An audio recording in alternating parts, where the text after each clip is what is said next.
Então, boa tarde a todos e a todas. Nós vamos iniciar, então, o encontro para falarmos da obra A Casa dos Espíritos, de Isabel Allende.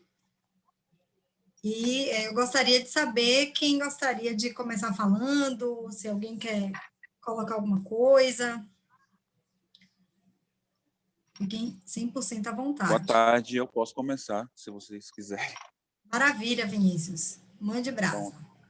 Começada, boa tarde a todo mundo, porque eu entrei, só que eu estava me familiarizando ainda com o Zoom, o celular caiu e foi uma bagunça, e eu não tive a oportunidade de dar boa tarde. Enfim, eu costumo, quando eu termino a leitura, procurar saber sobre o que aquele livro fala.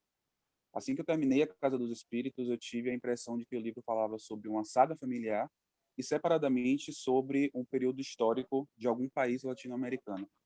Só que depois, quando eu parei para pensar melhor e pesquisar também, eu descobri que a Isabel Allende ela era parente próxima de Salvador Allende, que foi o presidente, desculpa os gritos do jogo do Palmeiras aí, que foi o presidente do Chile até sofrer um golpe do Estado pela mão de Pinochet. E aí que começou a ditadura no Chile, a Isabel saiu, foi para um exílio na Venezuela, ficou lá até 88, que foi onde ela escreveu e publicou A Casa dos Espíritos. E aí eu parei para pensar que, desde o começo da obra, ela prepara o leitor para o que está chegando.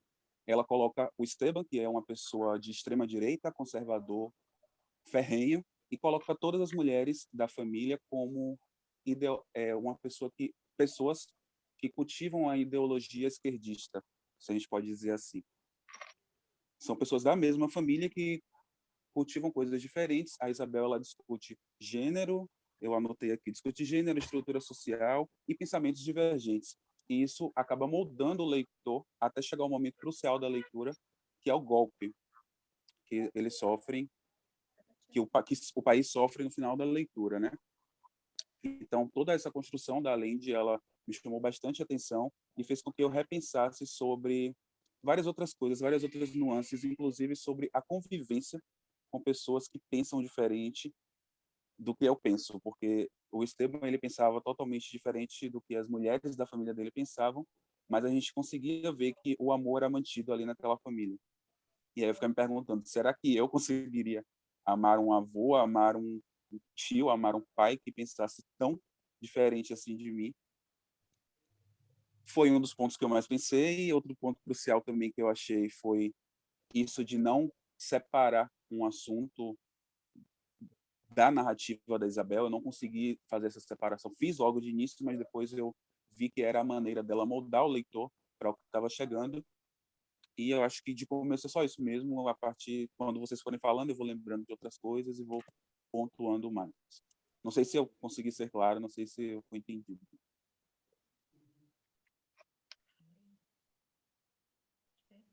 Alguém se anima a dar continuidade?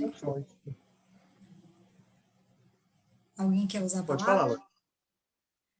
Bom, Vinícius, essa questão que você colocou, eu achei bastante interessante, né, da gente pensar quais são os temas, se é que a gente pode fazer essa enumeração de temas, porque me parece, como você mesmo colocou, que há uma multiplicidade tão grande de temas abordados por Isabel Allende nesse livro, que a gente fica capturado ali pela história, realmente, pela narrativa, porque quem gosta de história se captura pela evolução histórica dos fatos, né? Pela evolução das circunstâncias históricas, digamos assim. Quem gosta de romance fica ali entretido nas relações interpessoais, né? Romance no sentido de romance romântico, que eu falo. Quem gosta de questões políticas também tem o seu ponto de aproximação, né? E me parece, eu estava raciocinando sobre isso hoje, pensando um pouco mais sobre a obra, me parece... Vocês estão me ouvindo bem? Sim. Eu vi agora que o microfone está falando. Me parece que Isabel Allende ela moldou 3 personagens femininas para, com cada uma delas, enfocar um determinado aspecto diferente na narrativa. Então, primeiro foi Clara, e Clara ficou com o lado mais interpessoal, né? A relação homem-mulher, a própria discussão, sem perder o âmbito político também, a própria discussão dos direitos da mulher, que vem desde a mãe dela, né, que já militava nessa área, e o relacionamento familiar, interpessoal mesmo, as relações dela com o marido. Aí a gente vem depois, para não me perder, Blanca. Blanca já tem mais um viés social, né? Acho que o papel de Blanca na narrativa é mais demonstrar a questão concernente às desigualdades sociais. Eu acho que é com o nascimento de Blanca, com o relacionamento de Blanca lá com o Pedro III, gente? Eu às vezes esqueço o nome dos personagens. Pedro II. Segundo. Não, acho que é terceiro, não é não? É porque é segundo no filme e terceiro no livro. Acho que é terceiro. Ela acaba demonstrando essa questão das desigualdades sociais, né? Ela torna isso mais evidenciado, né? O papel que, para o pai dela, aquelas pessoas que trabalham ali têm. Ele acha que ele é um benfeitor daquelas pessoas e que aquelas pessoas devem muito a ele, porque ele transformou a vida daquelas pessoas, e ele não consegue enxergar o quanto ele explora essas pessoas, o quanto ele é tirano em relação a essas pessoas. Eu acho que Blanca veio para essa finalidade, e Alba, que é a terceira, já vem para a narrativa para trazer esse viés mais político, né? Essa divergência política de pensamento conservador e pensamento revolucionário, de ambientação política do Chile ali, como... Eu esqueci quem foi que falou sobre acho que foi Vinícius, não foi Vinícius, foi Vinícius falou, acho que não foi Vinícius, falou a questão do próprio Allende e do golpe militar. Eu acho que a presença de Blanca ali, veja que Blanca não, Alba, perdão. Veja que Alba, ela não aparece na narrativa evidenciando tanto aquele lado de um relacionamento problemático. Ela tem um relacionamento problemático também, mas o problema maior do relacionamento dela não é a divergência social, é a divergência política, né? Porque a linha política que é seguida pelo amante de Blanca, agora eu já esqueci o nome dele, porque eu li já no início de janeiro, minha mente é horrível, viu, gente? Parece negócio de nome, eu tenho que anotar, senão... Mas o relacionamento que eles viveram era problemático porque ele tinha um viés político que não seria aceito pelo avô, né, de Alba. E eu achei fantástico essa ideia de Isabel Allende, inclusive, de dar os nomes das personagens femininas sempre ligando ao branco, né? Sempre ligando àquela... Porque ela vai fazendo uma construção que um nome está relacionado com o outro, né? Acho que tem relação com a própria infância da Clara, né? O relacionamento dela com os espíritos, etc. Eu acho que tem alguma relação aí, essa escolha, e ela vai traçando isso de uma forma muito interessante. Bom, Posso falar uma coisa agora? Pode, claro. É que você falou dos nomes, e eu me lembrei, eu não sei qual se ela tem alguma coisa a ver com o Gabo, se eles eram amigos, ou não sei a ordem, mas me lembrou o livro, né, agora esqueci, fiquei nervosa porque abri o microfone aqui, esqueci o nome do livro, o 100 Anos de Solidão, que todos os personagens têm o mesmo nome. E aí tem um momento do livro que ela fala, botar o mesmo nome não tem graça, né? Tem um momento do livro lá que ela fala, não tem graça botar o mesmo nome. Então, bota outro nome, aí bota um nome parecido, né? Então, o nome tem sempre a ver com a claridade, clarividência, né? Clara, clarividente, Blanca e Alba. Eu não sei se o livro do Gabo já tinha saído, eu não sei, mas assim, eu fiquei com aquela impressão. Será que já tinha saído e ela fez uma brincadeira com ele? Ou será que não tem nada a ver mesmo, né? Porque ela falou, não tem graça botar tudo igual, e o livro dele, todo mundo tem o mesmo nome. Eu achei interessante isso do nome também. E tem o Pedro, né? Pedro II, Pedro Garcia, Pedro II, Pedro III, todo mundo tem o mesmo nome, de alguma forma também. Aproveitando o gancho do Gabo aí, quando eu comecei a ler, eu também fiquei eu percebi várias semelhanças com 100 Anos de Solidão. Inclusive a Bela, né? Ali que tem a Bela também nos 100 Anos de Solidão. E aí eu fiquei pensando nessa influência do Gabo na escrita dela, e fui pesquisar na internet se tinha alguma relação. E parece que as pessoas costumam associar mesmo esse livro aos 100 Anos de Solidão, e ela não gosta que ela seja associada a Gabo. Oh, Sim, por questões, parece que mais relacionadas ao feminismo, né? Aquela coisa da mulher que escreve, e aí está sendo comparada com um homem. sim. Então, assim, eu não me lembro exatamente os detalhes, mas eu achei interessante isso. Mas no começo eu percebi também muita semelhança com 100 Anos de Solidão. Mas para mim o que ela faz é dar um cala-boca em todo mundo que compara ela com o Gabriel Garcia Marques, e como se depois dele ninguém mais pudesse fazer literatura de qualidade sem beber na mesma fonte ou ficar lambendo as botas dele. Então, tipo, ela deu um chute na boca de todo mundo e ainda fez piada com a cara de todo mundo, dizendo: não vamos botar mesmo nome não, porque fica difícil.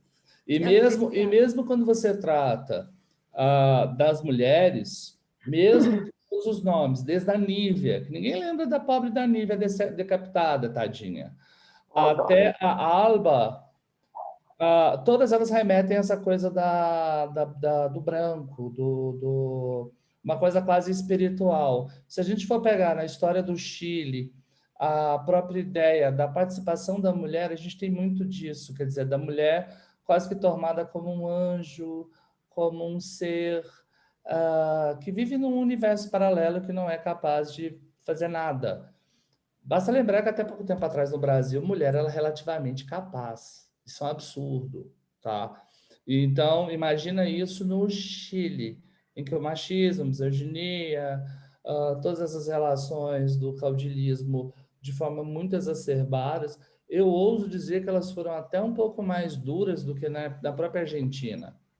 Porque a Argentina recebeu imigrantes e a Argentina teve uma mudança, ou melhor, um amaciamento nesse pensamento estúpido, herdeiro da Ibéria, ao contrário de nós e dos chilenos, e peruanos, bolivianos, e por aí vai, né? A questão dos nomes. E agora, Pedro I, Pedro Garcia, Pedro II, Pedro III. Eu me lembro muito mais da forma como o Érico Veríssimo trata os pobres, os Zé Ninguéms, os agregados, os explorados, e sempre assim, como se aquilo ali fosse um nome único. Tipo, é o Zé. Então, Zé 1, Zé 2, Zé 3, Zé 4, como se eles não tivessem nem o direito a ter a própria história individual. Que aí você percebe, enquanto que os personagens principais eles têm nomes e não se repetem, porque a Isabela manda um ok, Gabo, vá merda, os pobres, assim como no Érico, no Gabo e tantos outros, Cortázar, enfim, vários, eles não têm nome. É como se eles fossem a mesma coisa sempre. Porque eles são só seres a serem explorados. Valeu. Posso falar um pouquinho? Pode, eu só queria perguntar o nome dele, seu nome, porque só está aparecendo aqui Cecília. Teodoro. Teodoro, prazer, Teodoro. Pode, Cadê a Bianca? Carla? Oi? Bianca. Carla. A Carla não entrou aqui ainda. É porque ela vai reclamar, porque eu caí fora do grupo da Clarice, porque eu odiei os livros da Clarice.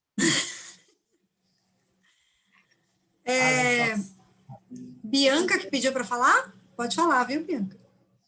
Isso, eu. Eu queria só complementar o que já foi falado. Quando eu li A Casa dos Espíritos pela primeira vez, eu já tinha lido 100 Anos de Solidão. E quando eu li 100 Anos de Solidão, eu fiquei muito perdida nos nomes. Eu não gostei, porque eu não consegui acompanhar. Eu adorei o realismo mágico, foi uma das coisas, assim, meu Deus, abriu meus olhos assim, para a literatura sul-americana, mas não gostei dessa questão de repetir os nomes.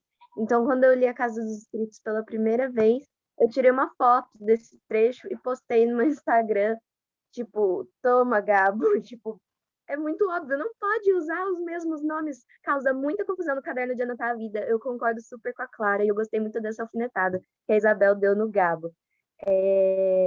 Falando aí, complementando o que a Valéria tinha falado, a Isabel escreveu sim depois, né? E com certeza ela bebeu aí um pouco da fonte em relação ao realismo mágico, né? Mas eu, na minha humilde opinião, acredito que ela superou o Gabriel. Eu acho A Casa dos Espíritos assim, muito melhor. Eu gosto muito mais da escrita da Isabel. Já li várias coisas dela, enquanto do Gabriel eu parei sendo Solidão. Talvez eu dê outra chance para ele ano que vem, mas ainda não aconteceu essa segunda chance. Eu só queria compartilhar. E quando eu li pela primeira vez também, eu fiquei super feliz que meu nome era Bianca, que eu nunca gostei muito do meu nome, mas aí eu pensei, nossa, olha, poderia ser da família dele. Nada a ver, né? Mas só queria compartilhar. Obrigada, Bianca. Vocês estão falando sobre essa questão do feminismo, a questão das mulheres na trama. Eu me lembrei de uma observação que eu queria compartilhar com vocês.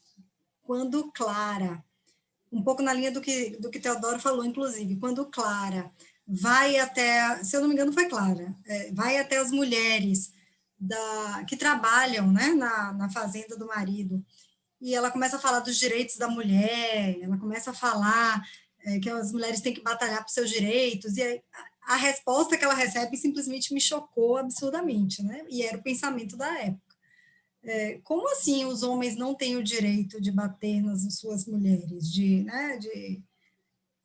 educar, digamos assim, o comportamento das suas mulheres, das suas esposas?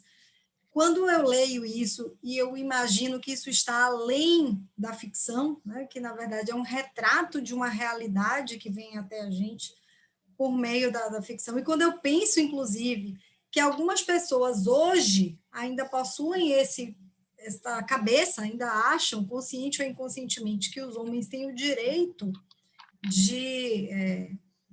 porque bancam, por exemplo, porque são responsáveis pela economia doméstica, têm o direito de subjugar, seja física, seja psicologicamente, uma mulher.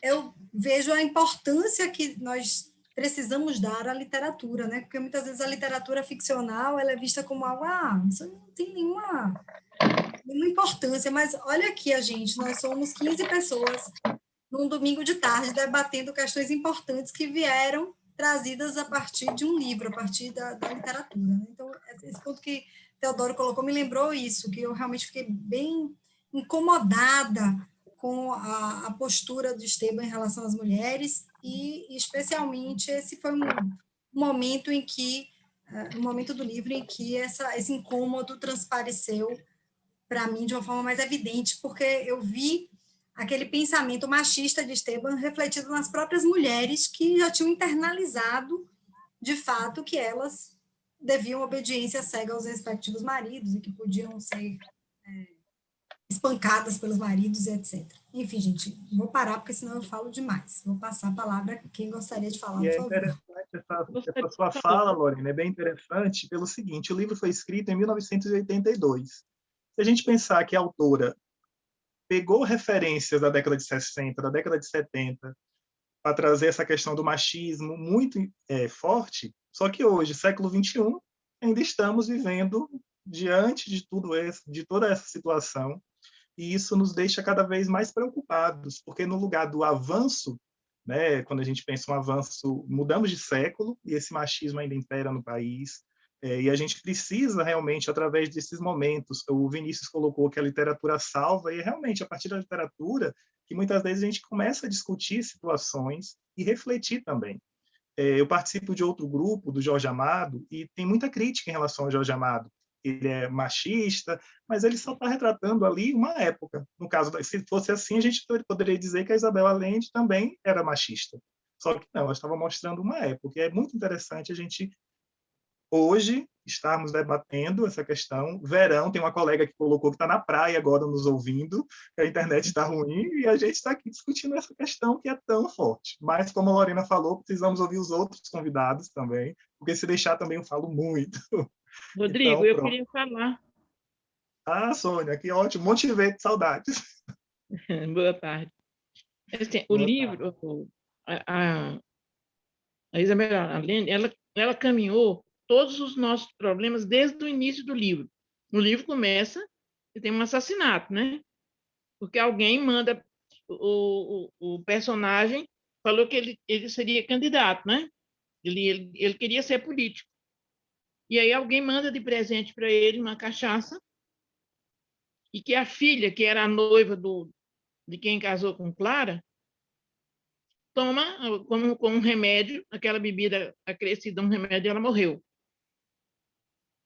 Né? E ela vem tratando todas as nossas dificuldades. Muitos anos depois, ele volta e se acha no direito de casar com Clara. Se perguntar para Clara se ela queria casar.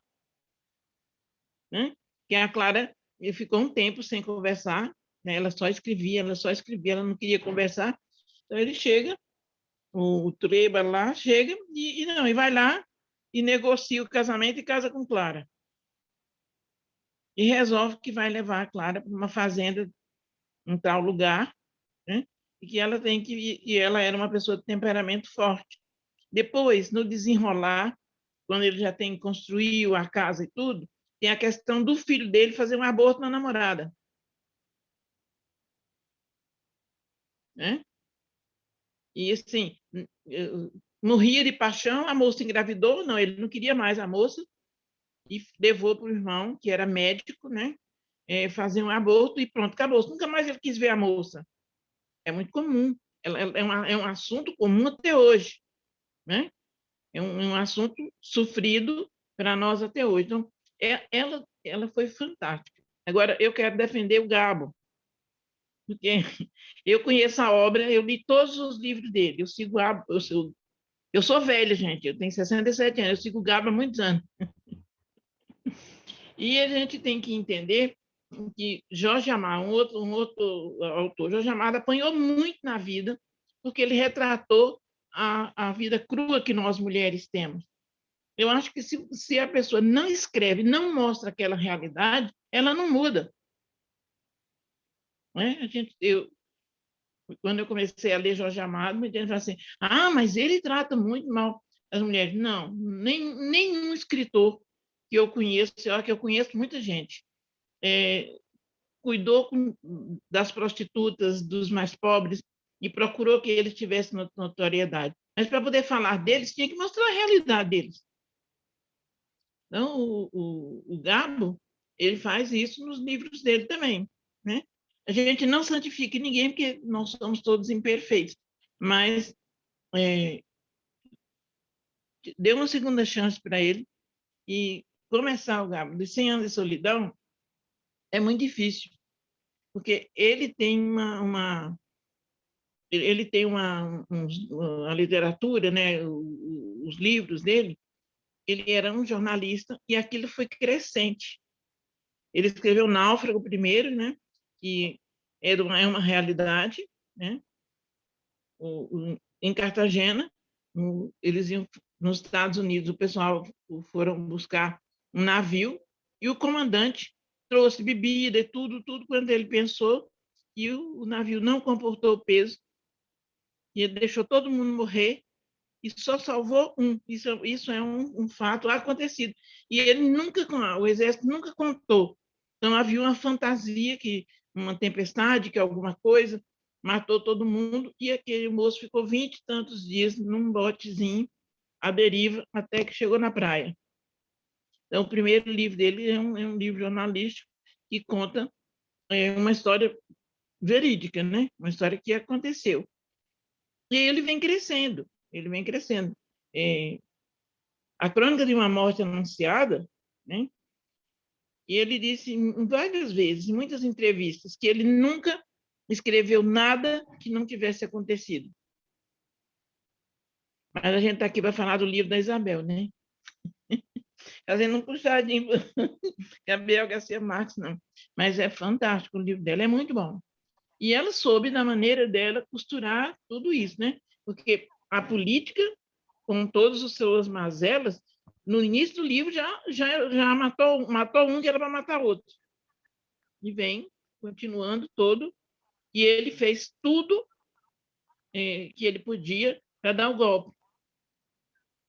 E quando se consolidou o golpe, eles mataram o filho dele, né, que era médico, e aí prendeu a neta, viveu uma situação muito difícil, né, e que ele precisou de procurar uma prostituta que era dona de uma casa de atenção lá, para poder que ela fizesse uma interferência junto com os militares e libertasse ela. É o que você vê, você vê isso até hoje. Quando que a política mudou? Quando que a gente parou de sofrer? Eu acho que ela foi muito, muito, muito boa no escrever A Casa dos Espíritos. E o tema Casa dos Espíritos muito engraçado, né? Porque eles tinham toda aquela coisa mística e tinha uma mesa de 3 pés que é muito, muito interessante como que eles faziam e escreviam, e um pensava no outro, o outro sabia, assim. O latino é muito chegado a esse tipo de credo. O livro me encantou, eu gostei muito. Vontade de matar aquele camarada de vez em quando. Só em alguns momentos, né? Em alguns momentos. Sim, porque senão a gente se iguala ao sujeito, né? Mas quando ele deu um soco, né, e arrancou os dentes dela, eu pensei, gente, não vou ler esse livro mais. Porque ela podia ter revidado, né? Mas ela simplesmente resolveu da maneira dela. Ela ignorou o camarada até a morte. Que foi bem pior do que se ela tivesse quebrado o camarada. Mas é isso. É para falar que eu gostei do livro, eu gostei da leitura, eu gostei de como que ela trata a realidade e mistura o realismo mágico, né? Porque o tio da Clara voava, fazia todo tipo de proeza. O cachorro que ele trouxe, que chegou para ela, né? Barrabás. Muito, muito interessante. Ela não fugiu, como eu conheço toda a América Latina, né? Ela não fugiu a essa crendice que a gente encontra esses personagens em quase todos os autores latino-americanos. E no Brasil a gente teve o Ariano Suassuna, que foi menos, né? Foi bem nordestino, mas que ele também tinha as coisas fantásticas dele. O Alto da Compadecida era uma coisa. Então a gente sabe que isso é um viés, né? Mas que a gente vai precisar ler mais, Isabel Allende. Então, já falei muito. Obrigado, Sônia, pela contribuição, fantástico. Durante a leitura, eu tive muita proximidade, principalmente o segundo capítulo, me remeteu muito a Ana Karenina, do Tolstói, né? A questão da fazenda, porque se a gente for pensar, As Três Marias é uma grande personagem também desse livro. Sim. Não é? Porque é de forma assim fantástica a maneira como ela coloca o lugar e como esse lugar influencia na vida das personagens. Então vamos ouvir tem mais alguém querendo falar, porque se deixar a gente fica aqui para sempre, né? Porque ele queria ser bom demais, ele reformou tudo, né? Fez casa para todo mundo, providenciou água, isso e aquilo. Mas por quê?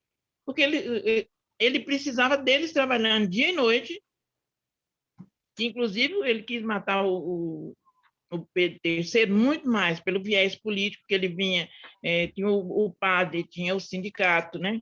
E ele reunia os trabalhadores, e ele falava, não, vocês podem. Não, é só eles que ganham, a gente não pode votar, não. Quem pode votar no outro, não.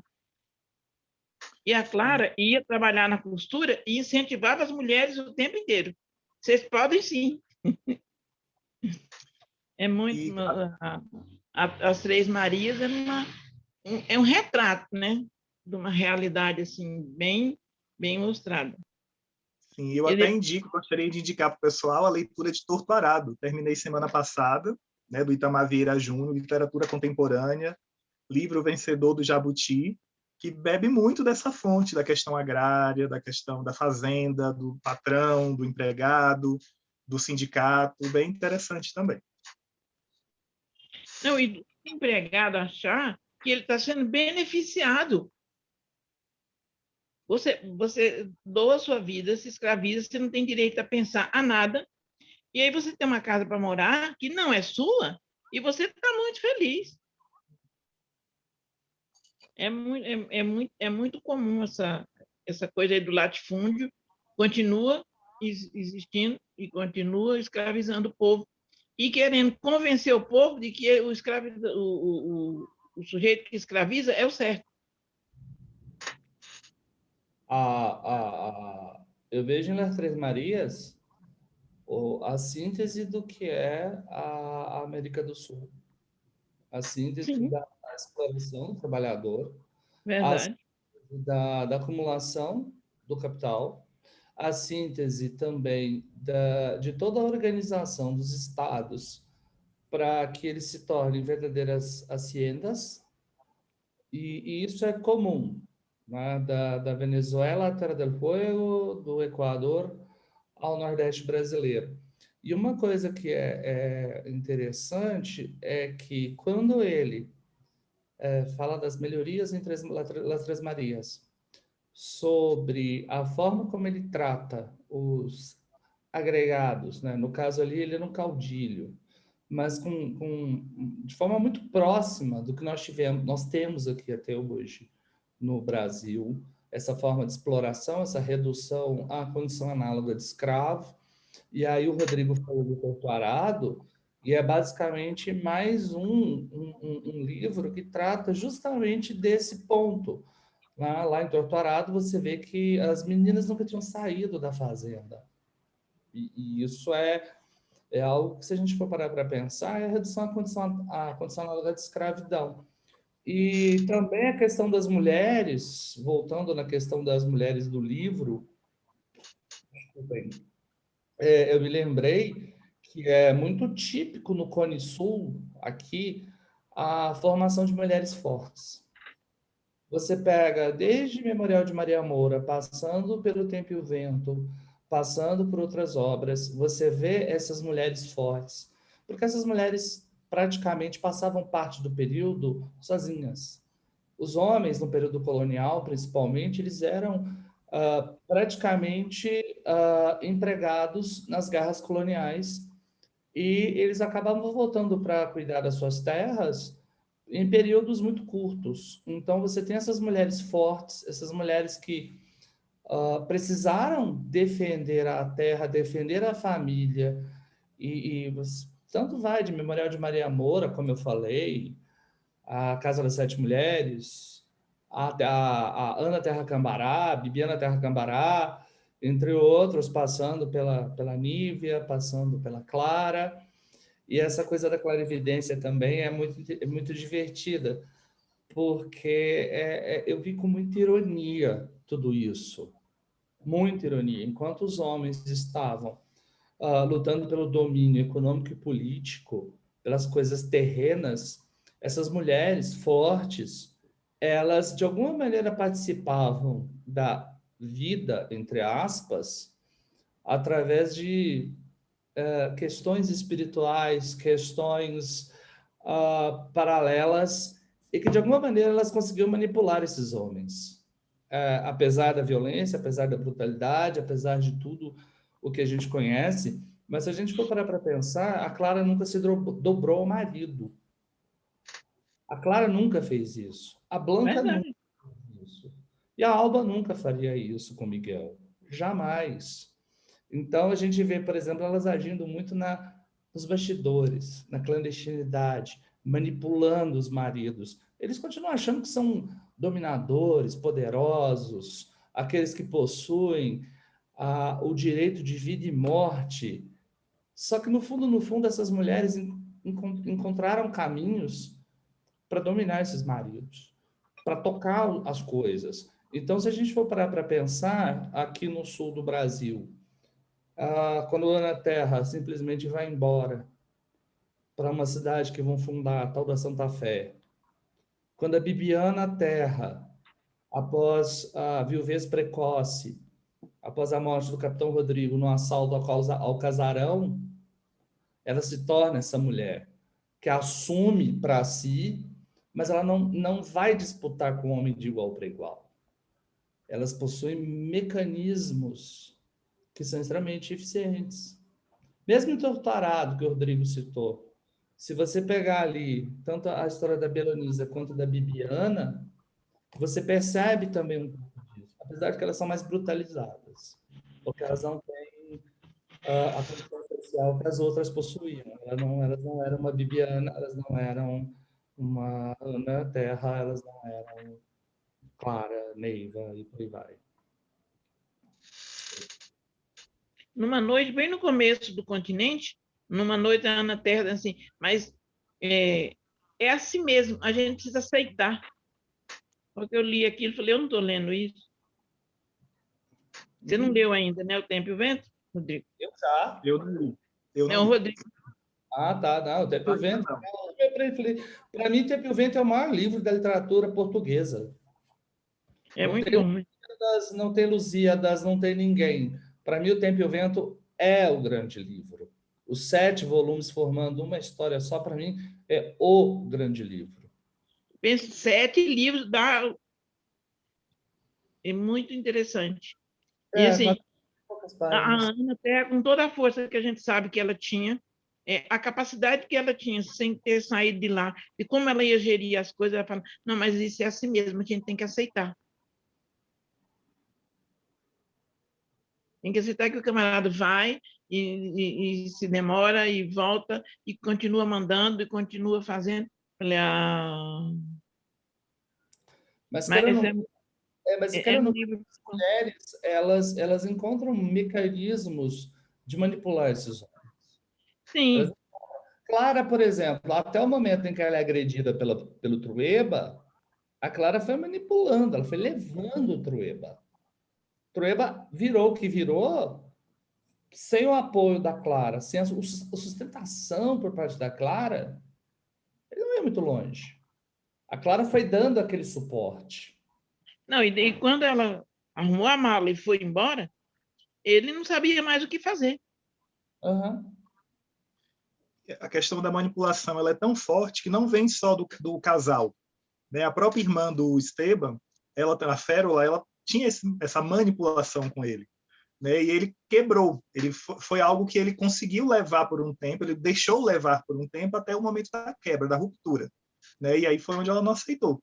Né? Então a gente imagina como ele foi utilizado. Por isso, em alguns momentos, na minha resenha mesmo do Instagram, eu até coloquei momentos de raiva, de ódio que eu sentia por ele, mas chegava o momento em que ele foi vítima. Teve o momento de vítima dele, infelizmente, também. Mas, assim, para você ver que o Trueba vendeu, né, a filha para casar com um maluco que apareceu lá, porque não, ela não podia ter um filho bastardo. Ela não podia se casar com Pedro. E lá vai a moça embora, né, grávida, com um doido. E ela não poderia ter um filho bastardo, não porque isso fosse ficar ruim para ela, e sim porque ficaria ruim para ele, a carreira política dele, né? Isso é importante. Eu só abri o áudio aqui, porque eu vi que Mari Mendes dissentiu aqui do que estava sendo discutido, ela disse que não enxerga dessa forma. Mari, você quer falar? Se você quiser, fique à vontade. Ela conte para nós como ela vê. Se não quiser abrir o vídeo, ou só quiser abrir o áudio, que nem todo mundo gosta de abrir o vídeo, se quiser só abrir o áudio, quiser falar com a gente, fique à vontade. Ela disse que não enxerga dessa forma, que ela acha que os mecanismos que Clara usava, como o da mudez, por exemplo, eram mecanismos que era o que restava para ela, né? Era um mecanismo de defesa. Ela não achava não acha que Clara seria uma manipuladora. Eu queria falar um pouquinho sobre isso. Olá a todos, a minha primeira fala aqui, primeira fala neste grupo. Eu vejo, tem um detalhe assim, nessa relação de Clara e Esteban, que é o sentimento. Clara não amava Esteban, mas Esteban amava Clara. Desde o início, quando Clara decide se casar com ele, porque ela também tem agência ali, os pais dela consultam ela e ela diz que vai casar com ele porque ela tinha visto que era para ela casar com ele. me parece que mais porque ela sabia o que era, que ia ser daquela família que ela ia criar. Ela sabia que ela já tinha visto o que era o destino dela. Então, ela aceita. Na verdade, eu acho que desde criança ela sabia que ia se casar com ele, né? Mas nunca, em nenhum momento do livro, ela teve um sentimento de amor por ele, como ele parece que tinha por ela. E isso deixava ele um pouco na mão dela também. Então, eu acho que tinha um aspecto aí que a gente precisa levar em consideração, que é esse sentimento. Ela não estava aí, assim, se importando se ia estar tudo bem com ele, se ia conviver bem com ele. Quando ela decide não falar mais com ele, é porque chegou num ponto e ela não sentia necessidade de ter essa relação com ele, mas ele sentia necessidade de ter uma relação com ela. E foi do jeito que foi. Então, não sei bem assim, se é se ela estava tão fragilizada assim, porque ela não estava envolvida emocionalmente com ele, não. Me parece. Inclusive, aproveitando aqui a sua deixa, eu me lembro que bem no começo, quando o Esteban chega para pedir a mão dela em casamento para a família, ela não faz nenhuma objeção, porque ela encara aquilo meio que como um destino, né? Ela, não sei se já era a clarividência dela ali dizendo alguma coisa, mas ela enxerga aquilo como algo necessário. Eu não lembro exatamente do trecho, mas parece que dizia assim que era como que tinha que ser. Então, por isso ela resolve casar com ele, e realmente, ela casa sem amor. Já ele foi a grande paixão, né, da vida dele. Pois é, e eu acho que isso cria uma desigualdade aí, porque ele sentia que precisava da relação com ela, mas ela estava disposta a deixar de lado, a abandonar. Cecília, eu não lembro exatamente onde é que mas eu acho que quando ele chega para pedir a mão de Rosa em casamento, Clara já sabe que vai se casar com ele. Eu acho que é na infância, que não é só quando ele volta.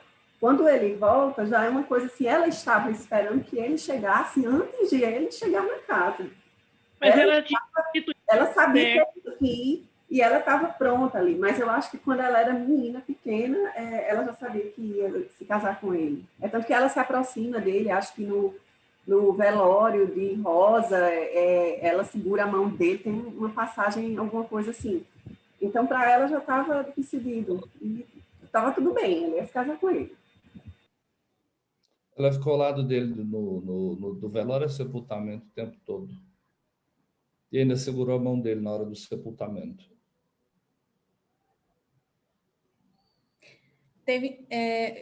Eu acho que é muito mais o encanto da criança do que qualquer clarividência. Para mim, ela precisava de tratamento psiquiátrico. Ela foi assim a vida inteira, né? Enfim, se a gente considerar isso ali. Tinha problema mental, a bichinha. Tinha problema. Ela ficou muda por quê? Porque viu o cara fazendo terminando a necropsia da irmã e depois praticando necrofilia. Ela ficou traumatizada, ela precisava de terapia, de psiquiatra. Esse negócio de clarividência dela, para mim... Mas é o realismo mágico. Sim, né? o realismo mágico, mas para mim... Tem a licença. Não, eu tentei matar o realismo mágico ali, porque para mim não faz sentido. Mas, enfim, uma outra coisa que eu achei bem interessante no livro foi uma das coisas que me fez gostar bastante.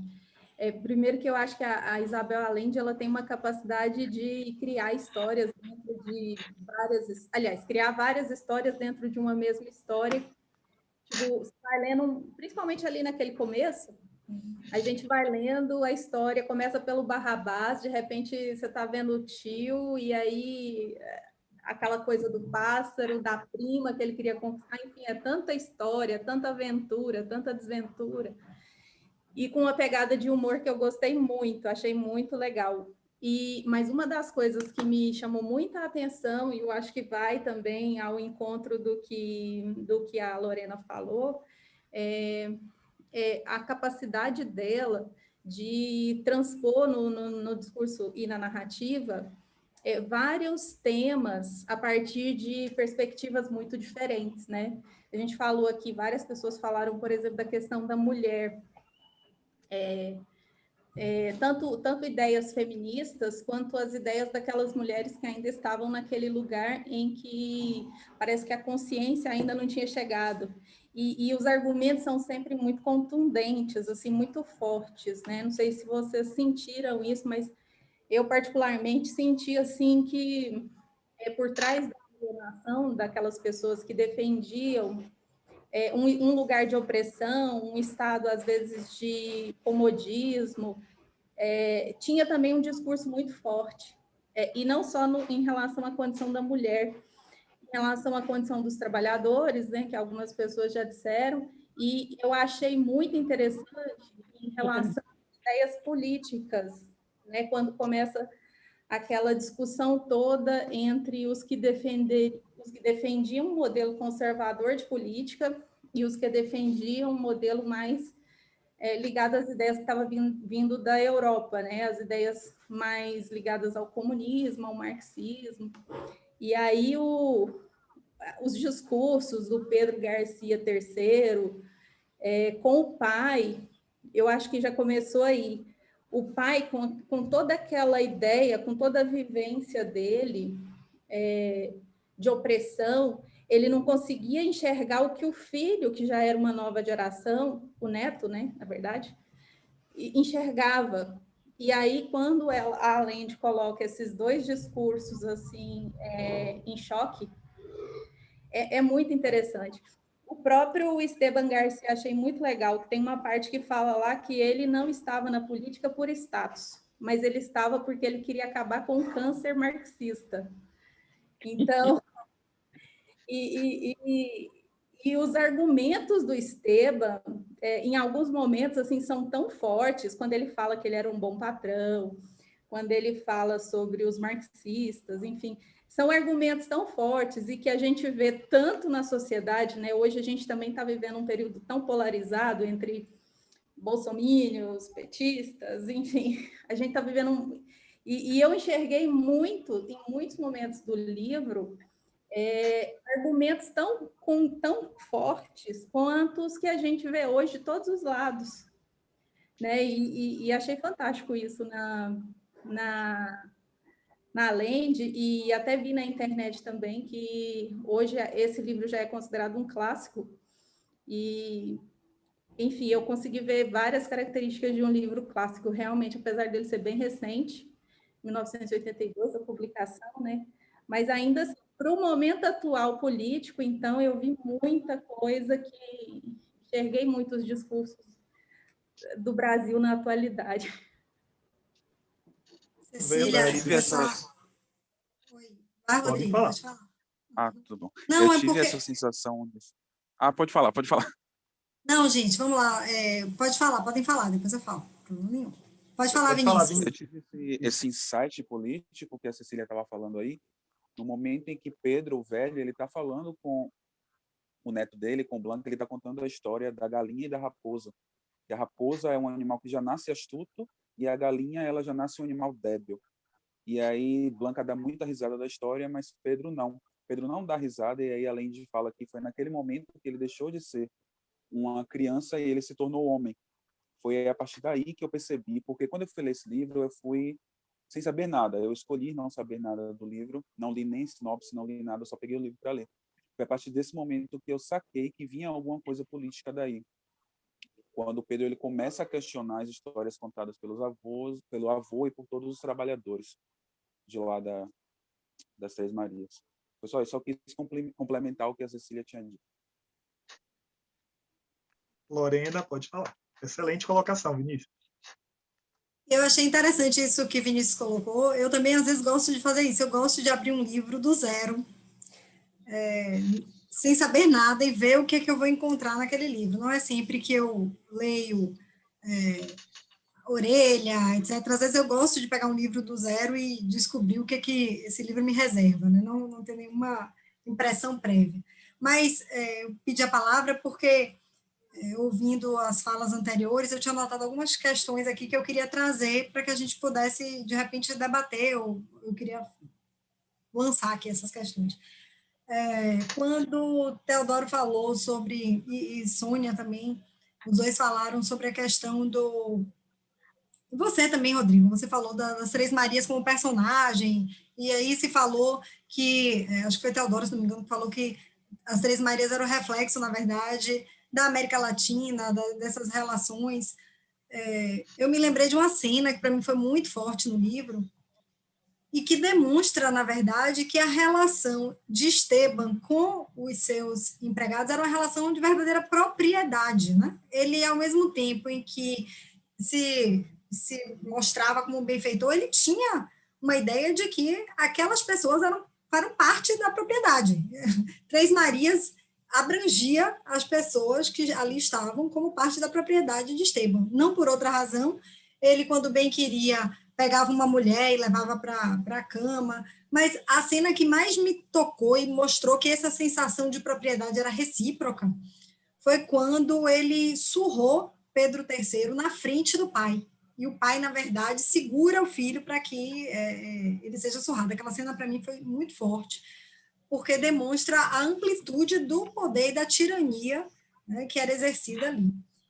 Uma outra questão que também me chamou a atenção nessas falas é que eu acho que a Linde dá uma grande lição de alteridade nesse livro, porque quem foi que colocou aqui, meu Deus, alguém falou que ele sempre tinha aquele discurso de meritocracia e ele sempre achava que a posição política dele, a posição conservadora, era uma posição correta, porque ele sempre era beneficiado por essa posição.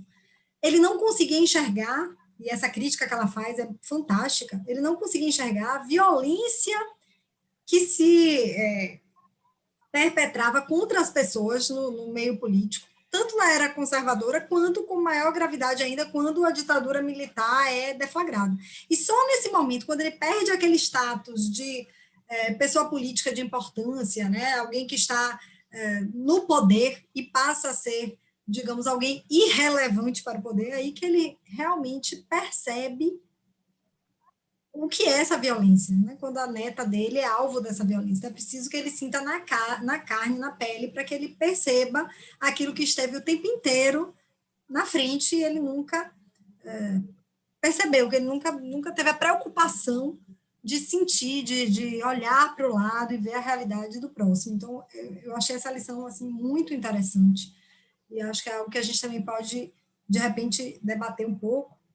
Uma outra questão que eu também achei interessante é a da política, né, no âmbito das Três Marias, aquela questão do voto de cabresto, de você controlar em quem as pessoas vão votar. A gente se ilude achando que isso é algo do passado, quer dizer, a gente não se ilude, né, mas a gente poderia se iludir achando que isso é algo do passado, mas isso está presente hoje ainda, né? Se a gente for pensar, a gente pode não ter os grandes latifúndios, mas a gente tem aquele político que diz assim, olha, se você não tiver o seu título de eleitor aqui e não votar em mim, você não vai ter esses e esses e esses benefícios, você não vai ter acesso à saúde, você não vai ter acesso a algumas políticas públicas do município. Então, há muito essa política da chantagem, né, presente até hoje.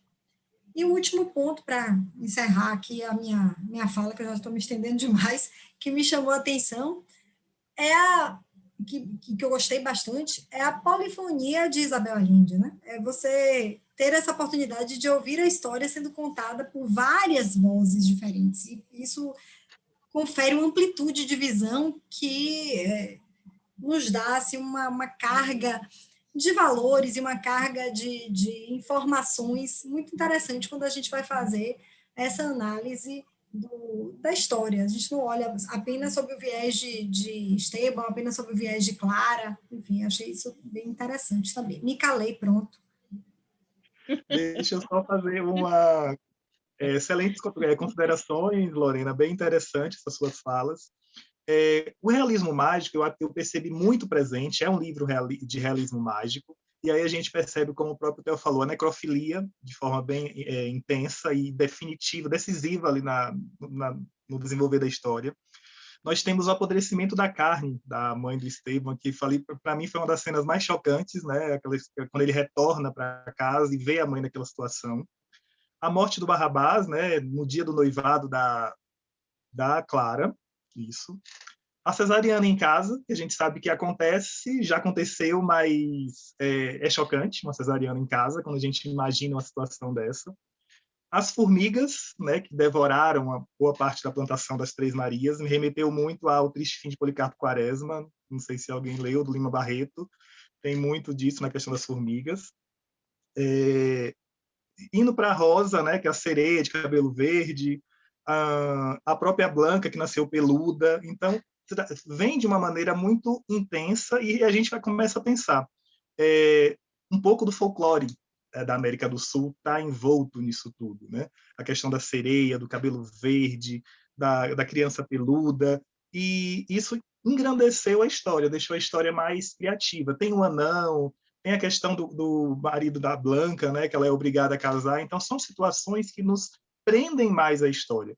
Então, eu percebo que ela soube dosar na maneira certa, além de soube dosar na maneira certa esse realismo mágico, esse realismo fantástico, e só contribuiu para essa chegada. Para finalizar esse ponto e abrir um outro, a questão da inclusão das pessoas com deficiência. Eu achei fantástica a questão que na época era chamada de mongoloide, né, as crianças com síndrome de Down, que a neta fazia o trabalho, a Blanca fazia o trabalho na casa, já mais no final do livro, e eu achei isso de uma maneira sublime. Né? Tanto que ela coloca mongoloides, era assim que eles eram chamados. Eu tenho um primo com síndrome de Down, quase da minha idade, e durante muito tempo ele era chamado de mongoloide. Síndrome de Down já foi depois, né? Já ele adolescente, mas enquanto criança era assim que era se tratado. E ela trouxe isso de forma fantástica. E aí eu paro, porque senão vou fazer igual a Lorena, falar que eu falo demais, então... Ok.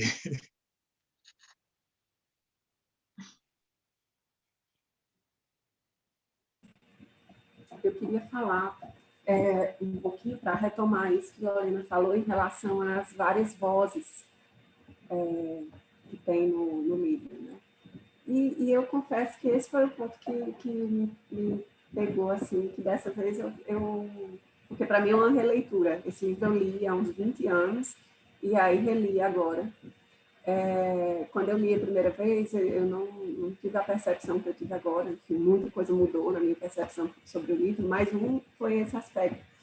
Tem várias vozes no livro, mas eu senti falta dessas vozes serem mais marcadas, de haver mais diferença na forma como Esteban falava, para a forma como Clara falava, aliás, Clara não, enfim, Blanca, Alba, enfim, vocês entenderam, outra pessoa falava. Eu não sentia que havia uma personalidade muito marcante ali nesses narradores diferentes, e eu gostaria que tivesse havido. Eu fiquei tentando procurar uma explicação para isso e, enfim, depois eu acabei achando que talvez pudesse ser ela não tenha querido marcar tanta diferença para dar a impressão de que todo mundo escreveu sob a influência do que Clara deixou escrito, sob a influência da própria Clara. Mas eu não sei. Eu gostaria, assim, que tivesse havido, que fosse mais marcada a diferença entre os vários narradores do livro. Vanessa, eu percebi da seguinte maneira, assim, eu acho, apesar de ter vários personagens, eu acho que aqui realmente quem conta a história é a Alba. Assim, no começo do livro, por exemplo, no primeiro capítulo, diz assim, 50 anos depois, seus cadernos me serviriam para resgatar a memória do passado e sobreviver a meu próprio terror. E eu acho que foi lá no final do livro, até destaquei aqui, que a Alba diz: comecei a escrever com a ajuda de meu avô, cuja memória permaneceu intacta até os últimos instantes de seus 90 anos. Eu acho que, apesar de existir dois narradores, que é o Esteban e a Alba, foi a Alba que conduziu toda a escrita, né? Eles fazem uma história, eles reconstroem uma história da família, e a Alba, ela vai recorrendo aos cadernos da Clara, às cartas da mãe, aos objetos da família, aos livros dos tios, enfim. Ela reconstrói essa memória a partir de vários objetos, e quando os objetos não dão conta, ela recorre à memória do avô, do Esteban. Então, eu acho que por isso que não fica tão marcado, assim, eu tenho essa impressão. Porque, no fim das contas, foi uma empreitada da Alba contar essa história, né? Ela que depois, e inclusive ela começa a contar, ao final do livro a gente descobre isso, depois que ela passa por aquele terror da ditadura, né? Então, meio que uma forma de se reconstruir, eu entendi assim, uma forma de resgatar aquele eu perdido e buscar uma explicação para tudo que ela tinha sofrido. Então, ela decide, a partir daquele momento, vou contar a história da minha família, vou resgatar. E aí, no final, ela até faz uma conclusão de que realmente tudo tinha que acontecer, né? Porque meio que ação e reação. O avô, no passado, fez coisas ruins e que não tinham como não dar ruim no final, porque eram reflexos de coisas que já tinham acontecido anteriormente. Então, achei interessante isso, assim, eu vi dois narradores, claramente, mas muito com o viés da Alba, a história, que é quem decide contar essa história. Eu também acredito que... Ai, toda vez que a Lorena fala, eu abro. Desculpa, Lorena. Não, eu não ia falar, não. Eu tô calada, pode falar. Eu também acredito que não fica tão marcado assim, porque a Isabel, ela não afirma pelo que as pessoas lutam através de diálogos, e sim através de ações. Você não vê a Clara e a Alba falando, eu luto pelos direitos das mulheres. Você vê através de ações, pequenas ações. A mesma coisa acontece com os trabalhadores, como eu falei antes, quando o Pedro não dá risada de uma piada que diminui os trabalhadores das Três Marias, aquilo ali é uma forma de impor a personalidade daquele personagem sem que ele precise falar pelo que ele luta. Então, eu acredito que talvez não fique essa marcação tão forte pela falta de afirmação através de diálogos, e sim por atitudes dos personagens. Cecília, eu acho que faz muito sentido o que você falou sobre ter sido escrito por Alba. A minha leitura foi que as partes que eram do Esteban, que eram em primeira pessoa, que eram escritas por ele mesmo.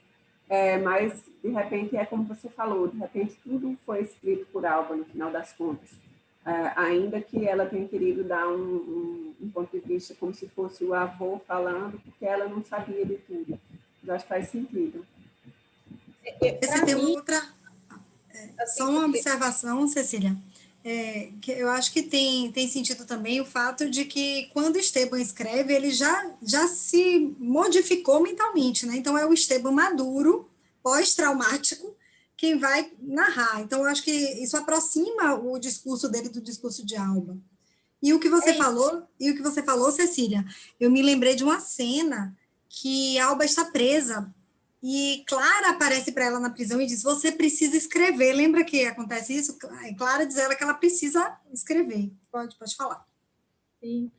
E você falando da narração do Esteban, realmente ele escreve já modificado, porque é tanto que ele já se justifica ao longo do texto, da narração dele, várias vezes, né? Minha neta vai dizer que eu sou assim assado, mas eu fui assim, né? Então, realmente, eles escrevem depois de tudo que aconteceu.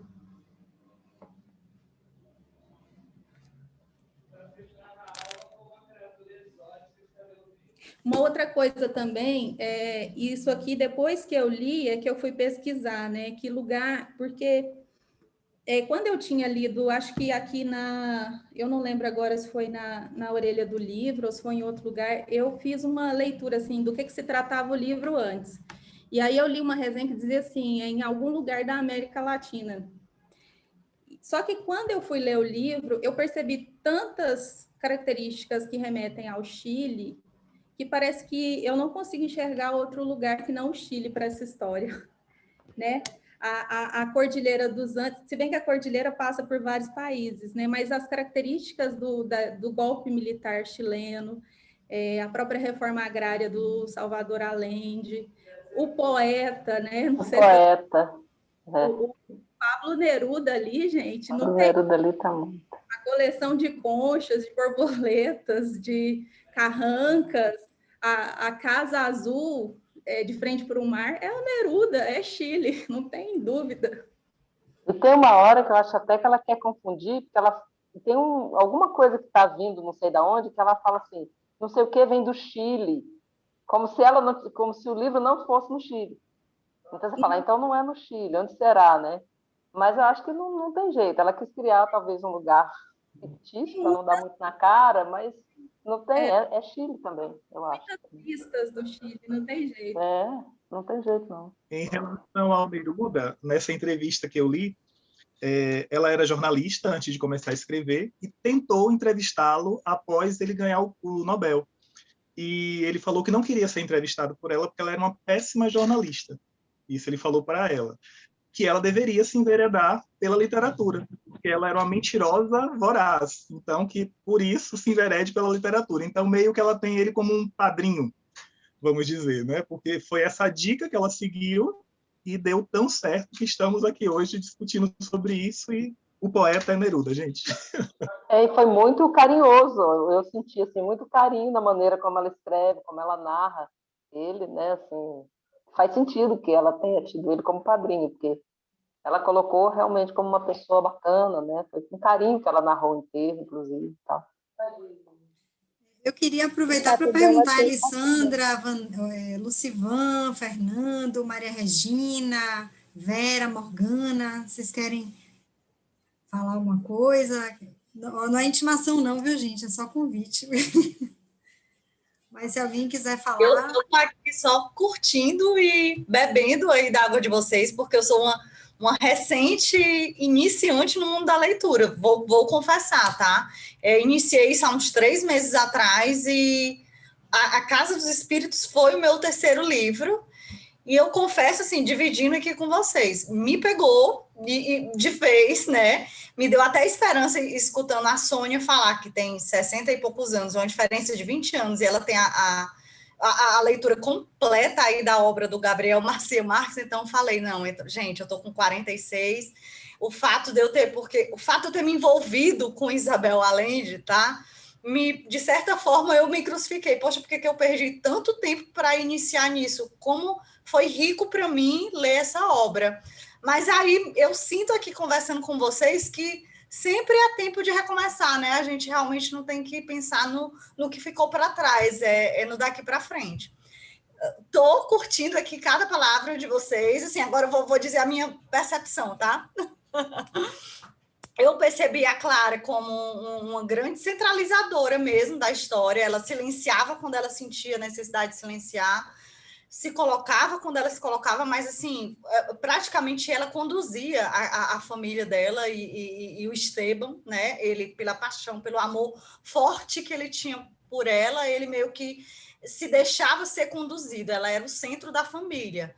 E apesar de todas as críticas que eu tenho para o personagem do Esteban, em função de tudo isso que a gente está aqui mapeando, dessa posição machista, que é natural e que a gente, infelizmente, ainda vive hoje, mas, apesar disso, para mim foi rico ver a possibilidade de uma família com tantas pessoas diferentes, de pensamentos diferentes, terem conseguido, né, assim, no final do livro, eles terem conseguido chegar a um consenso e o Esteban, ele meio que recuou a partir do momento que ele... Todas as decepções que ele teve no mundo da política, né? Eu sei que as consequências foram terríveis, mas o fato dele ter baixado a cabeça e ter conseguido fazer com que a filha dele fosse com o Pedro para longe, então meio que ele ali foi uma resignação dele, apesar de ter, a duras penas, ele ter chegado nesse momento. Então, eu faço uma reflexão, assim, nos nossos dias atuais, até trazendo por esse mundo político que a gente vive, essas fragmentações que a gente vive, né, de que o mundo ideal, eu acho, não seriam os partidarismos e as brigas, realmente seria um diálogo, mas isso é uma utopia. Mas, enfim, essa foi a minha experiência e obrigada a vocês por me possibilitarem esse enriquecimento. Eu quero falar sobre a literatura. A literatura, ela não tem tempo, ela é atemporal. O dia que a gente abre o livro e lê, e entende, esse interesse em ler o próximo, ela já tomou conta de nós, e você recupera o tempo perdido. Eu comecei a ler muito cedo por uma circunstância. Eu nasci na roça, fui estudar no colégio interno. Com 9 anos, eu comecei a ler. Depois, eu me casei muito cedo, tive uma vida nômade. Eu morei 20 anos em 10 estados diferentes, pela profissão do meu marido. Então, a literatura me salvou. Veja, eu tive um filho em cada estado, em cada região do país, e muito nova, porque eu tive meu primeiro filho com 20 anos. Se eu não lesse, eu acabava a essa unidade mental, eu tinha que ir para o sanatório. Então, a literatura é, para mim, assim, vital. Eu como livros, eu já li 13 livros esse ano. Então, ele faz parte da minha vida, ele me carregou, a literatura me carrega. Mas não fique triste com isso, que todo tempo é tempo, e você recupera, aí você vai lendo um, lendo outro, você vai gostar de um gênero, não vai gostar de outro. Eu fui muito preconceituosa, não lia determinado livro, não gostava de determinado autor, a gente tem isso. Depois a gente aprende que não é assim, nós não temos esse direito. Mas, Sônia, vamos ler li, Stephen King, parabéns. Sônia. Vamos ler Stephen King, Sônia. Estou esperando você para a gente ler o It. Gente, eu queria só pedir uma pausa rápida para a gente poder bater uma foto com o livro, uma foto aqui da leitura coletiva, pode ser? Que a Maria Deixa eu só arrumar os cabelos, fazendo uma referência ao tio Mateus, né, que é o careca com cabelo do livro. Deixa eu só arrumar os cabelos aqui, peraí. Deixa eu ver se quem tiver com o livro na mão puder colocar na... Eu li do Kindle, e puder tirar então... foto também, porque... Vamos lá, vou tentar aqui, vamos lá. Olha... De novo, peraí. Dá pose, peraí. Deixa eu ver se ficaram boas, peraí. A pessoa tem presbiopia, peraí. Vê se meu cabelo ficou bom, por favor. Um pouquinho bagunçado, viu? Mas dá para o gasto. Maria Regina, obrigada, viu? Obrigada pela sua presença, pela companhia, pela troca. Muito obrigada. Eu é que agradeço a vocês. Estou encantada, tá? Boa tarde para vocês. Tá? Boa tarde. Boa tarde para todo mundo. Muito obrigado. E que a gente se encontre em outras leituras. Mas não acabou não, viu, gente? Se quiserem... É porque ela ia sair. Ela que pediu para sair, não encerramos, não. Quem quiser falar ainda... É só porque, como ela ia sair, eu pedi para tirar a foto para a gente não ficar sem o registro da gente. Isso. Só fazendo um adendo à fala da Elissandra, a Clara é a típica matriarca, né? Se a gente for pensar, as verdadeiras matriarcas, principalmente, vamos dizer, da América do Sul, elas não têm esse poder. E é citado, eu percebi muito que a Clara é a alma do casarão. Né? Colocaram até isso no chat, que depois que ela morreu, o casarão ruiu. Ela era a alma daquele lugar. E realmente isso é muito forte. Pronto, calei. Próxima pessoa, por favor. Eu achei interessante que ela era realmente a matriarca, mas normalmente quando a gente lê livro que tem matriarca, a matriarca é uma mulher que eles descrevem semelhante a um homem. Né? Ela é forte, ela é imponente, ela é aquele tipo que luta, que administra, tal. A Clara não, a Clara parecia aquela pessoa que de alguma forma atraía os outros, não se sabe, eu não entendi como, assim, não se sabe como. Ela tinha assim, uma presença leve, suave, mas que deixava as pessoas em volta dela, e ela fazia o que ela queria. Eu achei engraçada a hora da escolha do nome. O marido, não, ele vai ter que ser Estevão, não sei o quê. Ela, não, vai ser Nicolás e Jaime, e pronto. E, sabe, assim, não tem mais discussão. Ela falava e a coisa acontecia. Totalmente diferente daquelas matriarcas mais, assim, com características masculinas que eu estou acostumada a ver nos livros, né? Eu queria complementar, falando do Neruda, né? A descrição que ela faz do enterro do poeta é a descrição de como foi o enterro do Neruda. Então, acho que isso também contribui para aquela questão de que não dá para falar que não é o Chile, né? Eu senti a mesma coisa, que a pessoa que falou isso. Também queria falar, eu fiz anotações mentais enquanto vocês falaram, peraí. Eu queria falar também, quando falaram de várias vozes narrando a história, eu achei legal que eles colocaram não só várias vozes narrando a história, mas várias vozes políticas. Então, eu achei legal eles contraporem a ideia, os ideais do Jaime e do Miguel, porque o Miguel, os dois eram de esquerda, né? Assim, entre aspas, mas o Jaime, ele era mais pacifista, e o Miguel, ele já era aquele tipo de que acha que só a revolução vai fazer o país mudar. E eu achei legal, porque evitou essa dicotomia fantasiada, né, de direita e esquerda. Deixou claro que tem várias ramificações. E eu também queria falar que eu gostei muito de, no final, meio que quem resolve a questão da Alba ter sido abduzida lá pelo Esteban Garcia foi a Trânsito. Eu não sei se vocês falaram da Trânsito antes de eu chegar, mas eu achei ela uma personagem sensacional e, junto com outras personagens femininas da obra, eu achei incrível que a Isabela Allende trouxe várias faces para as personagens femininas dela. Teve a Férula, teve a Nana, que morreu e ninguém foi no enterro dela, e eu chorei, porque eu fiquei muito triste com isso quando ela morreu, e nenhum dos filhos dela, que ela cuidou dos outros, foi lá no enterro por causa do terremoto. Enfim, mas acho que das personagens principais, fora personagens femininas, fora as três principais, né, a avó, a mãe e a filha, a que mais me chamou a atenção foi a Trânsito. Aí eu queria saber de vocês, o que vocês acharam da participação dela na vida dessa família. Bianca, eu achei interessante você ter lembrado dessa parte, e achei que, além disso que você falou, vou complementar com duas outras coisas que me chamaram a atenção. As ideias comunistas chegou até no bordel, né, da Trânsito. Você vê que ela não queria ser a chefe, ela queria montar uma cooperativa. E aí não só mulheres prostitutas, mas tinha também os homossexuais, né, que faziam parte. E logo depois você vê a questão da mulher, o quanto vai mudando, que deixa de ser um bordel para ser um motel, ou seja, porque já não existia mais aquela coisa, se o homem quiser buscar alguma mulher fora do casamento, tem que ser prostituta. Não, você vê que a mulher ela já está se abrindo, né, e as prostitutas já estão meio que perdendo o campo. Tanto que ela muda para uma espécie eu dei o nome de motel, né? Ela comenta algo assim, que não estava tendo mais muita procura por prostitutas, porque acho que as mulheres já estavam mais livres dessa coisa de guardar a virgindade e tudo mais. Interpretei dessa maneira. Sobre a Nana também, eu achei muito forte a questão da sina. Né? Ela entende aquela vida que ela leva como uma sina. Eu tenho que cumprir esse papel de servir essa família.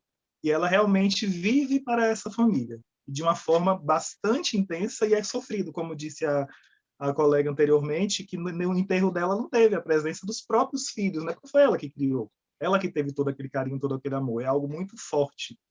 Ela foi uma das personagens que se destacaram muito para mim também.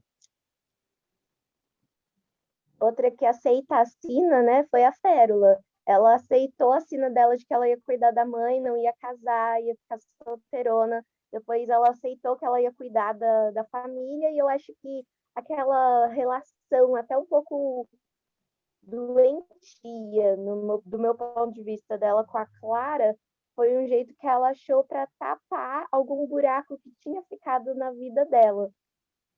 Foi como eu interpretei.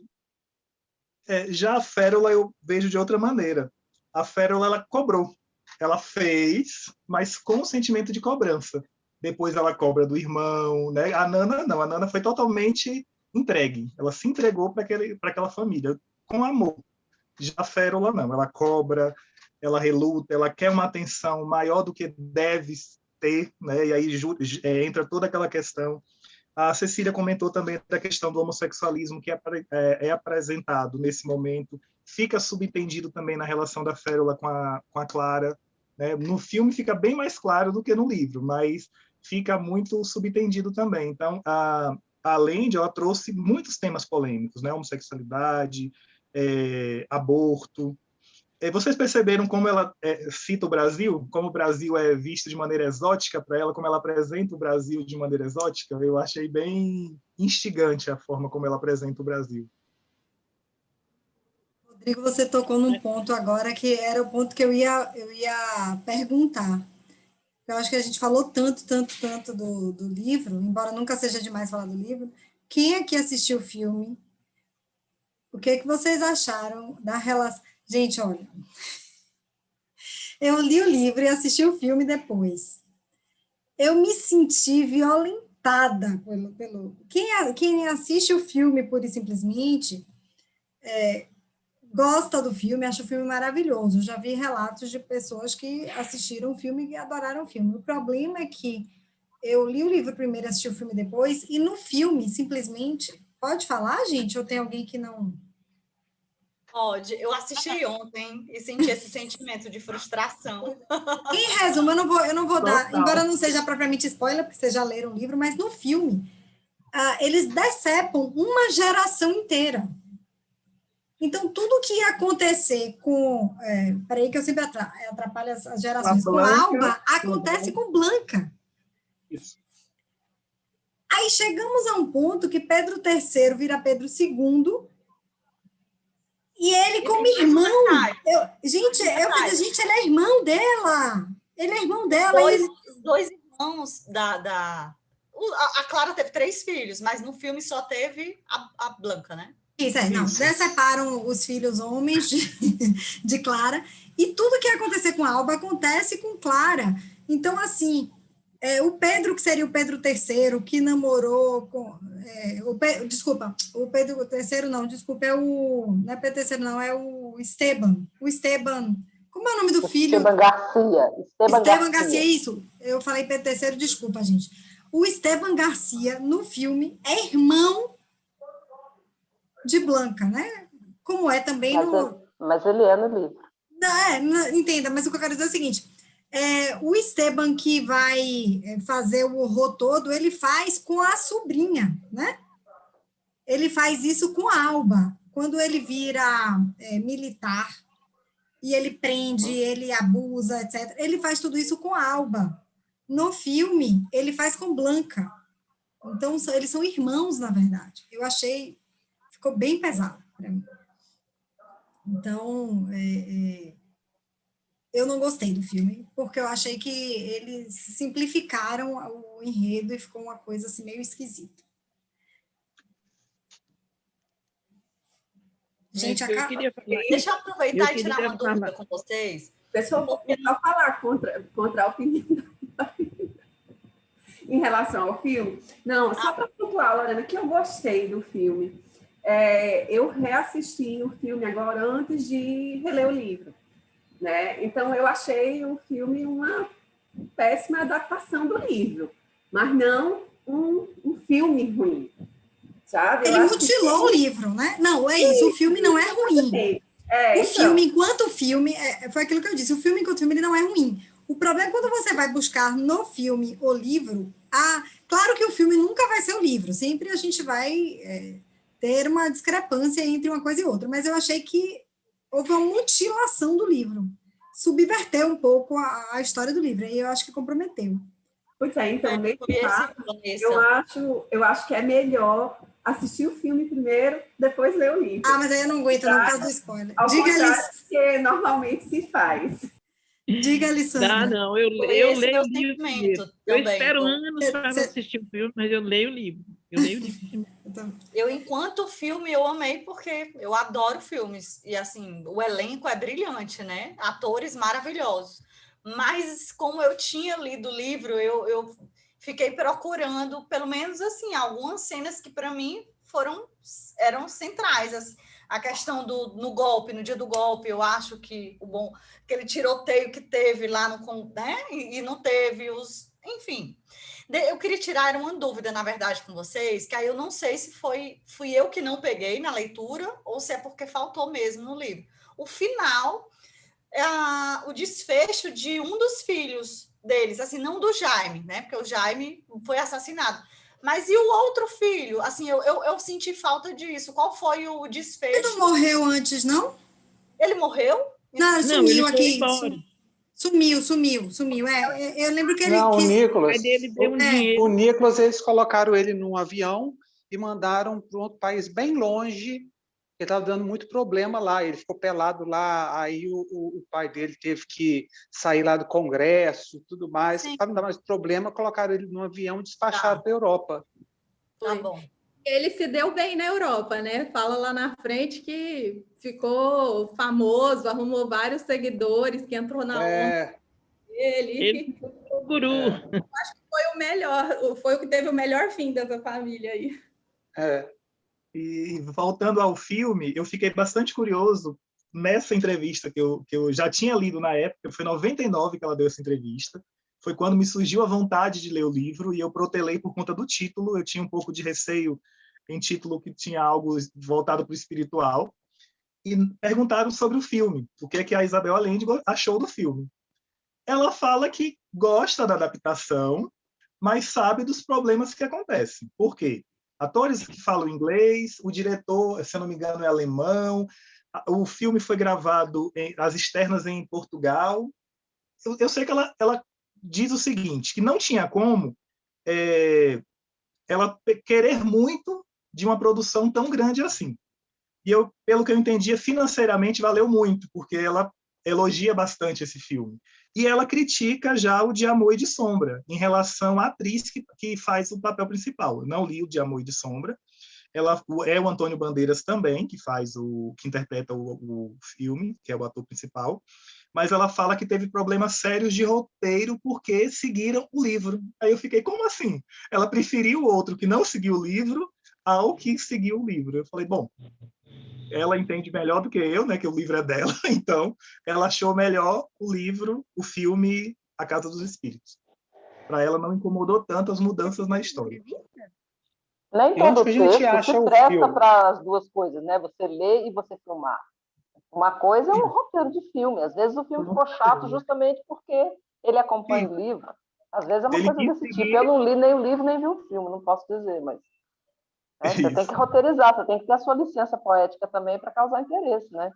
Verdade. Aí ela critica o que fez o De Amor e de Sombra por ter seguido literal o livro. Aí ela disse que ficou cansativo e não gostou tanto.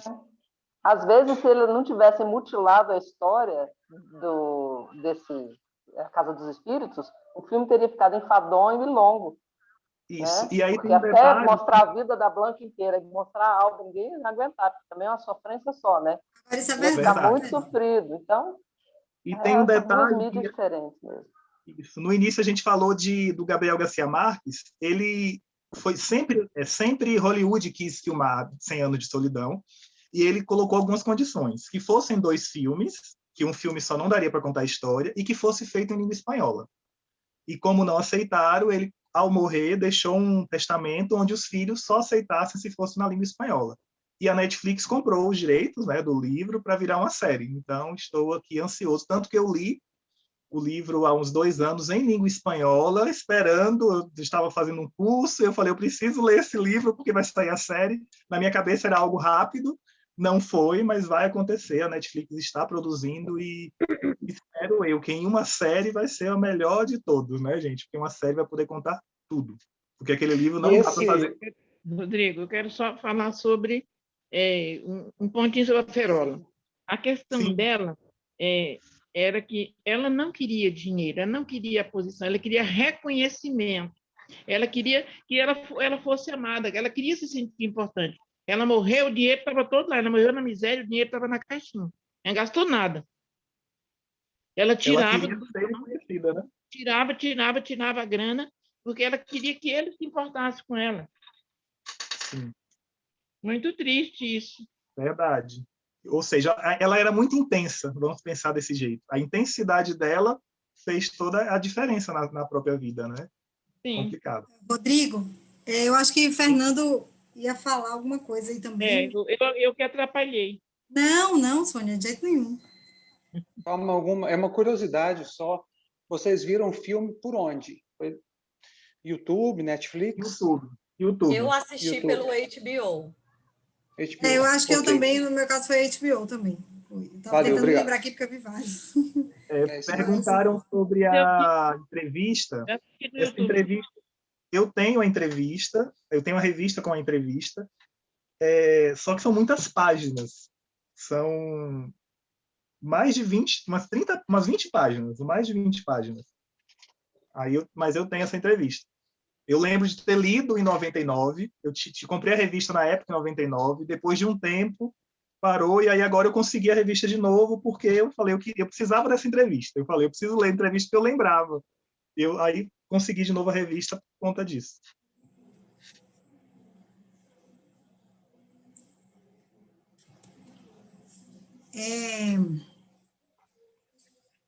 Cadê, gente? Espera aí que eu me perdi aqui. Deixa eu só botar... Vinícius, obrigado pela participação. Você precisa sair agora, né? E quem precisar sair também, porque eu acabo não lendo o chat, viu, gente? É muita coisa, eu fico aqui agoniado para falar. Eu que agradeço pelo convite. Obrigada, Vinícius.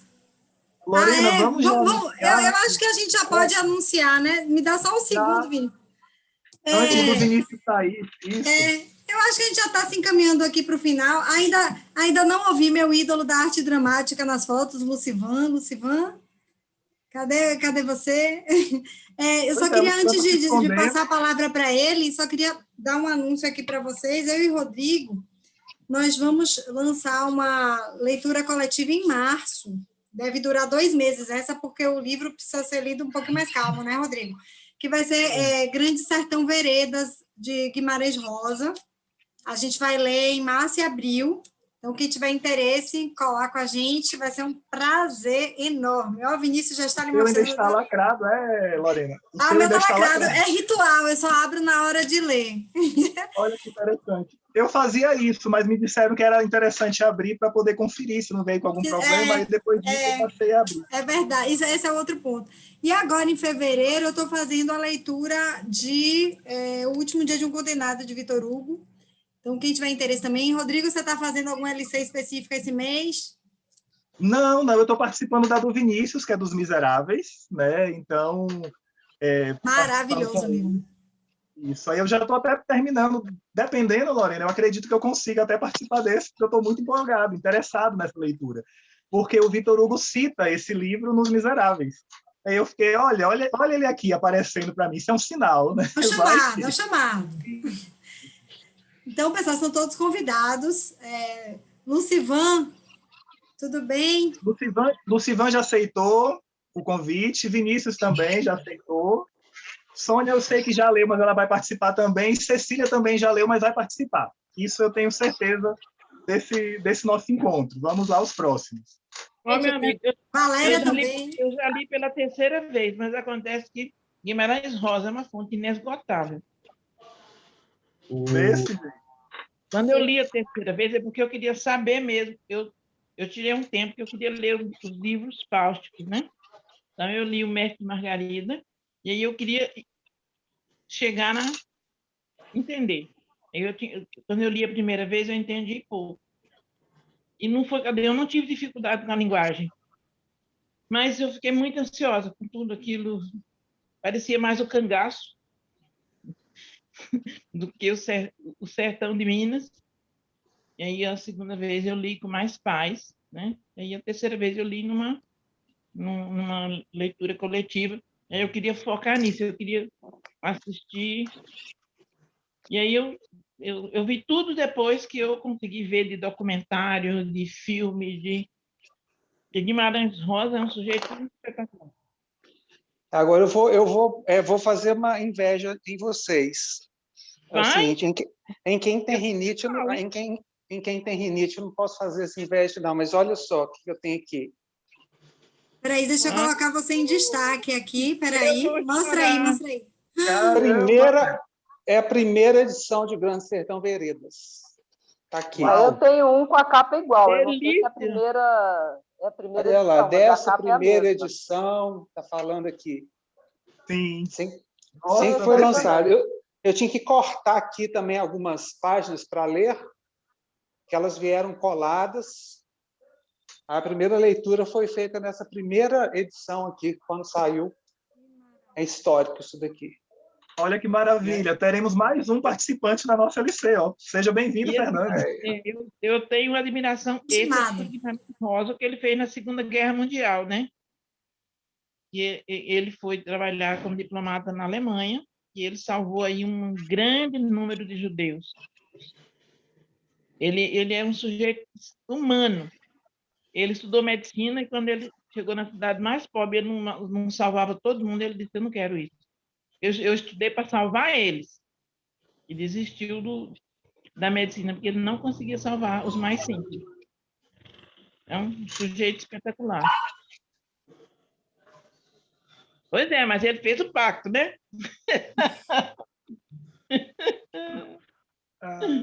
Lucivan, A gente nem sabe se fez tudo mesmo. bem? Será que fez Como é que mesmo? você tá? Tudo bem.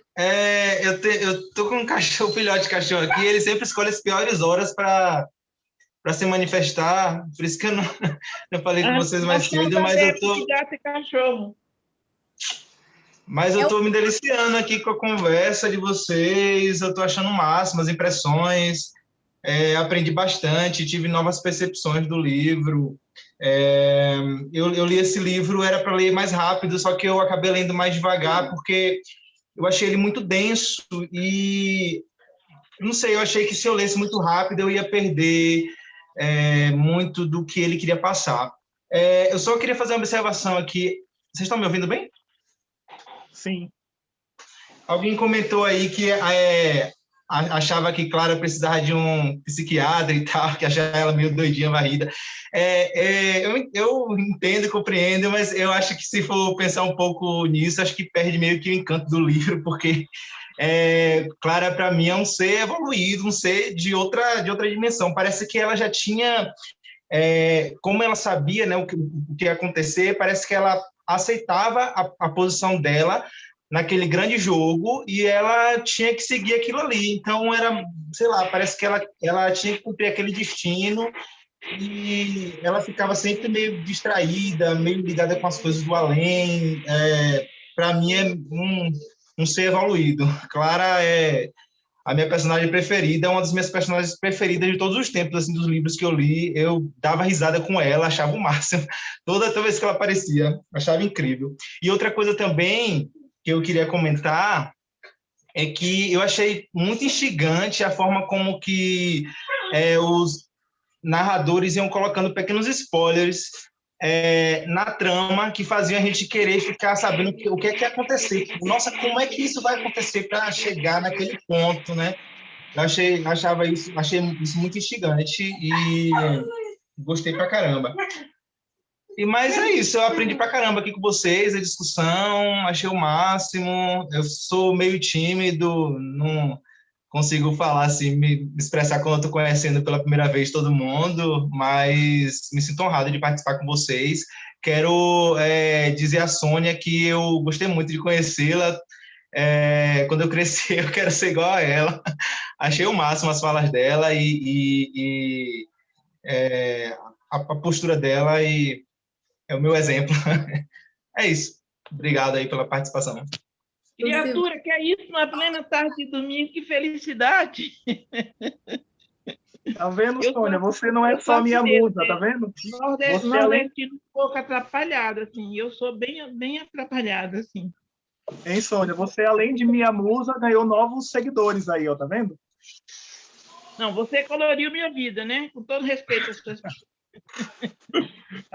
Você sabe que eu te amo, Sônia. Você tá aqui, ó, no coração. Então, o Lucivan, pelo que eu entendi, o Lucivan também aceitou participar do Grande Sertão Veredas, né, Lorena? E ele, inclusive, disse que já está comprando o livro agora. Não entendi se é agora ou se... Eu também fiquei nessa dúvida. Eu acho que ele já comprou, tá chegando. Nossa, vai chegar eu sou tão desorganizado para leitura coletiva, gente. Tão. Eu não sei se eu consigo encarar, não, viu? Eu já estou aqui lendo Os Miseráveis. Nossa, é um livro muito grande. E Grande Sertão Veredas, eu sei que é um livro meio complicadinho. Veredas é menor do que Os Miseráveis. Isso. Pequenininho. Aqui você lê... Quase numa sentada, né? Quase numa sentada. Eu fiquei sabendo que esse livro não tem paradas, e uma das coisas que eu estava comentando com o Rodrigo, uma das coisas que eu não gostei muito de A Casa dos Espíritos, a única coisa que me incomodou, ele falou que também foi nele, foi capítulos serem muito grandes. Nossos capítulos são muito grandes em A Casa dos Espíritos. Se você queria parar, eu fico muito incomodado quando eu tenho que parar a leitura de um livro e o capítulo é enorme, parece que eu vou me perder depois. E isso só tem um capítulo. É um pois capítulo só, ué. Tá fácil. E esse livro dela aí, ele tem alguns textos de apoio no final, essa edição que ela está mostrando. Então, ele não é tão grande mesmo, não. Ele tem 400 e poucas páginas, eu acho. Olha a campanha aí, Lucival, para você participar, tá vendo? Lucivan, eu só participo dos próximos se você tiver, viu? Agora você vai ter que participar, Lucivan. Não tem jeito. Pessoal, eu vou só parar aqui a gravação, já que a gente já está nos acréscimos, para a gente não ficar com a gravação muito grande, tá? Tá, só uma pergunta. A gente vai abandonar a pobre Isabel Allende, aquela de 1,5 metro de altura, a Pimentinha. A pequena grande mulher, né? Eu estava ali pensando, alguém tem dúvida de que a história se passa no Chile? Não. Não. Não, eu morro de rir, porque ela ironiza lá pelas tantas o passo de ganso. Chile. Uhum. O exército chileno foi o primeiro, na verdade, o único da América Latina, da América do Sul, na verdade, que foi doutrinado por oficiais prussianos a partir do final do século XIX. Foi o primeiro exército de modelo europeu, moderno, da América do Sul, foi o chileno.